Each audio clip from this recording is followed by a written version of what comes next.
musique n'a besoin nulle part ailleurs.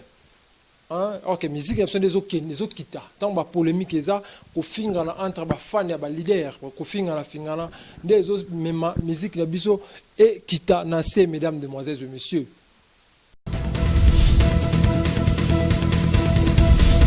Na biso zo kwea seko kwea souci na nga lelo eza ke na mona Ferregola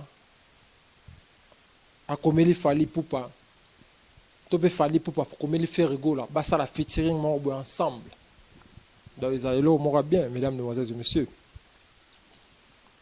C'est comme ça. Donc musique na biso senga photo chango maboko, musique na biso senga photo to komisa ngo ba niveau moko bo biso ba congolais to kopesa yango sens.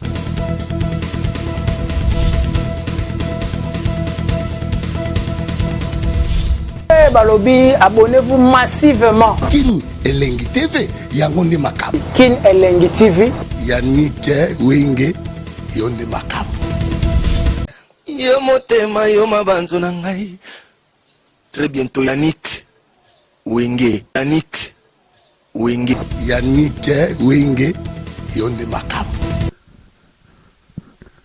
Merci beaucoup, mesdames, mesdemoiselles et messieurs, mes fidèles téléspectateurs de la 3 fois w.Kinelengi Télévision. Kinelengi Télévision, la meilleure canal pour le moment. Balobi, Kinelengi Télévision, meilleur canal pour l'instant, mesdames, mesdemoiselles et messieurs. Vous avez belé, vous êtes partout dans le monde entier, vous êtes partout dans le monde, vous êtes à Lubumbashi, vous êtes à Kinshasa, vous êtes ici à Johannesburg, vous êtes à Durban, Cape Town, vous êtes partout dans le monde en train de nous suivre. Merci Nenge Boza pour s'abonner massivement, pour s'abonner massivement, puis aux chaînes Nabino, meilleur canal au Kangi la minute Oyo, en tout cas, ils ont toujours l'information.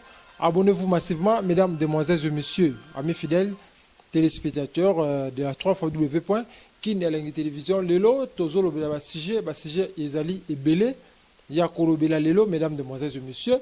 To lobela likali solo ya Ferregola na Fally Ipupa DiCaprio la merveille. Tozo mona ba polémique eza trop polémique, bazolo ba trop.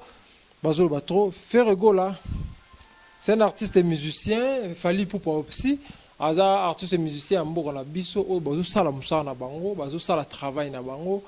Musala yo sala malamu, makambo ke malamu, en tout cas, tout le monde qui musique na bango vraiment ils ont ça fierté. Mais là on est ça c'est quoi polémique ou ils entre Fally Ipupa, entre Ferregola, entre ba fan ya Fally Ipupa, entre ba fan ya Ferregola.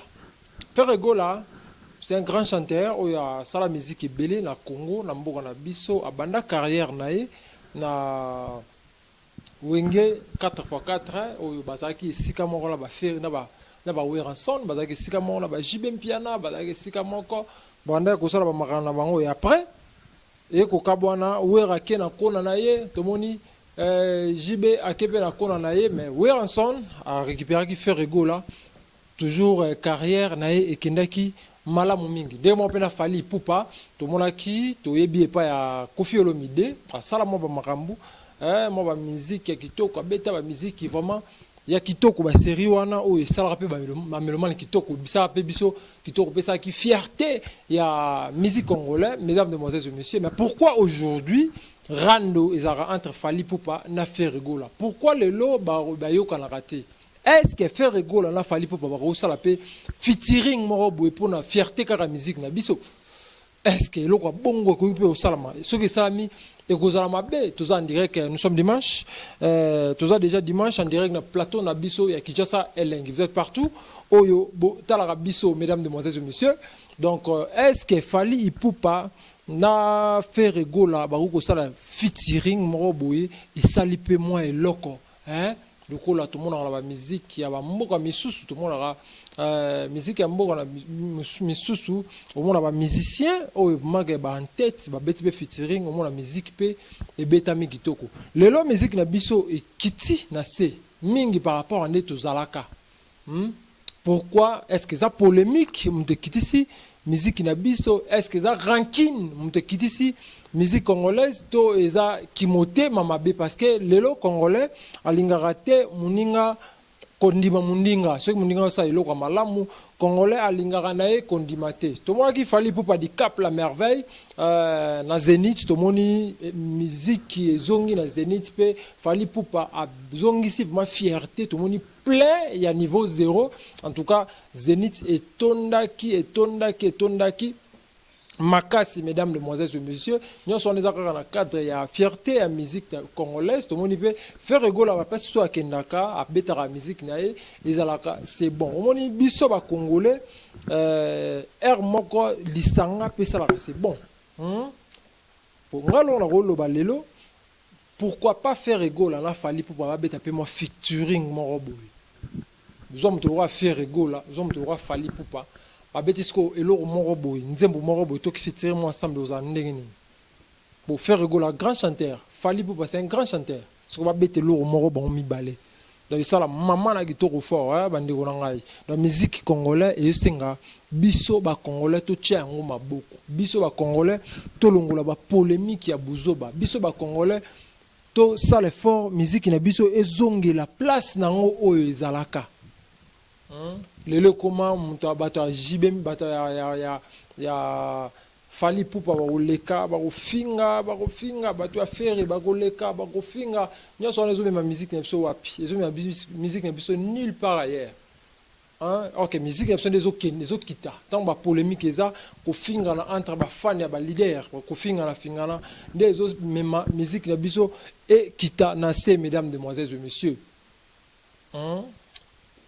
musique na biso lelo soki Fally abimi libanda bo sentir que musique congolaise au bêta hein musique ya ba congolaise au bêta lelo soki fait rigolo abimi au sentir que musique ya ba congolais ezo bêta parce que lelo so basali fusion basali moi featuring entre bango balé aux alaki to makasi. Alors je suis pas venu ici pour nazala pour musicien moko to pe nazala contre musicien moko souci ya biso pe souci na ngai ya Nikwenge mukolo Kinshasa elengi souci na biso zali musique na biso za bomoko et musique na biso zonge la valeur nango oyo ezalaki liboso valeur ya musique congolaise ndenge ezalaki liboso ndi bana ozula pona parce que libanda musique ya ba congolais ba bana obanga ngo fort so moni awa na Afrique du Sud ba beta ka musique ya ba congolais bayebi Fally Ipupa bayebi Koffi Olomide bayebi Awilo Longoma ça dit et ça la vraiment fierté mon robo batmo la mboko atamboka msusu bazo bina to pe bazo yemba musique ya mboko na biso souci na biso zane bongo pardon musique na biso le kita musique na biso valeur nango ezaka nango ebungisa yango pourquoi ba polémique ya buzoba oya leki afingi oyo leki afingi oyo congolais mi surtout efongomi ka la politique. OK musique na biso lo sala fierté ya mboko na biso lelo kitoko merci na ba combattant ndenge musique ezongi partout parce que eza pe yango pe et ko isaki musique na biso na C hein venanga Félix Oazé comme quoi bongo bon séjour na Paris donc bon makambo confirmé et quand qui na Paris donc moni que ndenge to lingara musique na biso kendezo kende kitoko ba combattant ba tient assez en tout cas félicitations à bino ba combattant ndenge bo accepter retour ya musique tout le monde peut Fally Ipupa abeti donc concert les gars kitoko makasi. Donc en tout cas boende biso ba congolais photo téléma pour la musique na biso ba congolais photo cha musique na biso poa amoko wera na jibe basali mo featuring na bango mo amoko faire na Fally mo featuring na bango amoko héritier na wera donc biloko bongo ezola kisa ke congolais mutema mabele ki makasi biloko bongo ko sala bien makasi vena biso Koffi Olomide na jibe mo featuring mo roboy ba rankini ya mususu to kotisa yango na musique yango eboma musique na biso congolais rankiné congolais mutema mabe azuka likamo bo azonga kotisa yango na musala musique na biso yango ezokende down musique na biso ezokweya seko kweya souci na nga lelo ezake na mona feregola akomeli Fally Ipupa to pe Fally Ipupa akomeli feregola basala featuring mo bo ensemble.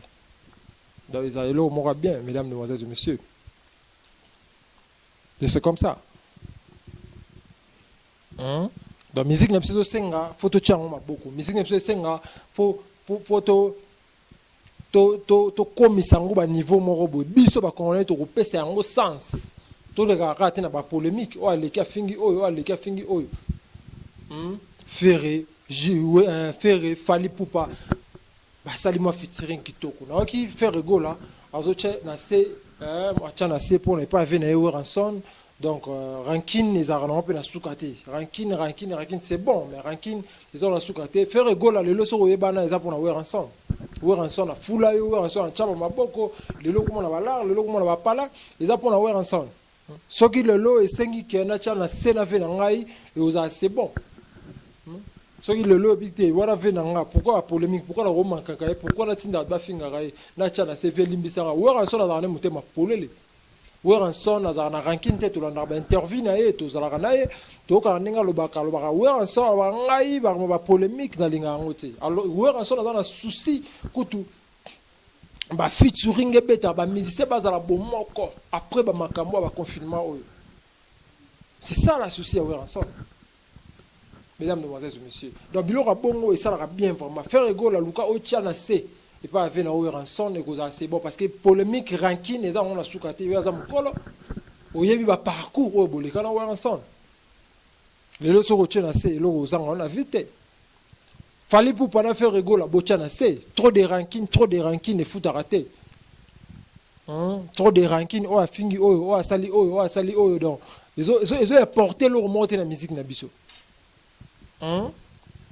Donc c'est ça vraiment message ezaki yango wana ba musicien bosangana ba musicien bozala bomoko ba musicien toyeba vraiment kopesa lisusu to zongisa musique na biso place ezaki lelo mwana oyo inosbi tala ndenge yepe na makambo na ye félicitations na bino inosbi ba gaz mawete ba gaz fabulous quand même bozoya na moi eloko moko boye malgré congolais jaloux mikolo bazoluka ba tela rabino ba kal ba finga ba loba ba benga bino ba petit ba musala bozo sala quand même ezo mona ezo lakisa ke na Congo ba talentie bazala kaka donc Congo ezana ba talent makasi. Merci beaucoup à vous pour continuer toujours bongo musique na biso ezo ngana moi valeur o ezalaki quoi. Merci beaucoup à vous bon dimanche à tout le monde o besoin qui Orlando émission na biso ya lelo interview ya lelo mesdames demoiselles et messieurs c'est votre émission Star Alain ozaki présenté par Wabino Yannick Wenge na kati ya Kin Elengi Télévision sa chaîne na bino oyo eye po na bino. Nous sommes ici en Afrique du Sud aux appels à Kinshasa tozali na Paris Roger le combattant na Pession Mbote tozape na Angola donc tozo salavement musala pour na servir bino bozana ba agence na bino ozala ba compagnie na bino esenga ozala ba hôtel osenga publicité nango ile kaka na Kin Elengi TV en tout cas to fongoli déjà ba porte bokoya ko contacter biso na numéro oeza na sewana pour na ba publicité ba makamnyo tout boza besoin ba sali la bino en tout cas Kin Elengi TV les professionnels disponibles pour vous satisfaire donc bango pour na ko satisfaire bino mesdames demoiselles et messieurs tika ete kimi ankolo ingela banda ko bino bozaki belé kota la émission la bino ezaki bino moto atona ki bonzambe Yannick Wenge moto na kati na ki bonkolo en tout cas na sepela makasi kozaki komona ke bozaki belé pour boza ko s'abonner na chaîne na biso jour après jour. Merci beaucoup.